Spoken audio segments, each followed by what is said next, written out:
دنیا کی سب سے بہترین مصروفیت حضرت محمد صلی اللہ علیہ وآلہ وسلم پر درود بھیجنا ہے۔ اللہ تعالیٰ ضائع نہیں کریں گے تمہاری دعا اور تمہارے صبر کو۔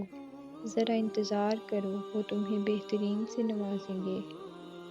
اللہ تعالیٰ سے مانگو، پھر مانگو، مانگتے رہو، وہ دے گا، وہ دیتا ہے کیونکہ وہی دے سکتا ہے۔ انسان کی طاقت اور وسعت صرف اتنی ہے کہ وہ سانس لینے کے لیے بھی اللہ تعالیٰ کی مرضی کا محتاج ہے۔ کچھ نیکیاں ایسی بھی ہونی چاہیے جن کا اللہ کے سوا اور کوئی گواہ نہ ہو۔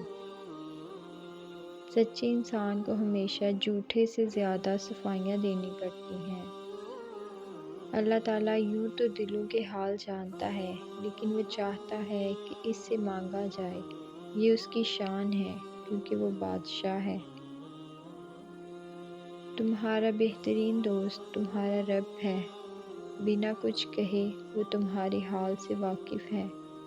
کوئی بھی چیز انسان کو بدل نہیں سکتی جتنی جلدی اس کے دل پر گزرنے والی تکلیفیں اسے بدلتی ہیں۔ ملتا تو بہت کچھ ہے اس زندگی میں، لیکن ہم گنتی صرف اسی کی کرتے ہیں جو ہمیں نہیں ملتا۔ کتنی دلچسپ بات ہے کہ سمندر کا مالک صرف ایک آنسو کو پسند کرتا ہے۔ انسان کو بولنا سیکھنے میں 2 سال لگتے ہیں، لیکن کون سا لفظ کہاں بولنا ہے یہ سیکھنے کے لیے ساری زندگی گزر جاتی ہے۔ انسانیت دوسروں کی تکلیف میں اس کے ساتھ کھڑا رہنے کو کہتے ہیں، صرف اپنے مطلب کے وقت نہیں۔ زندگی میں کبھی بھی اپنے ہنر پر غرور مت کرنا، کیونکہ پتھر جب بھی پانی میں گرتا ہے اپنے ہی وزن سے ڈوب جاتا ہے۔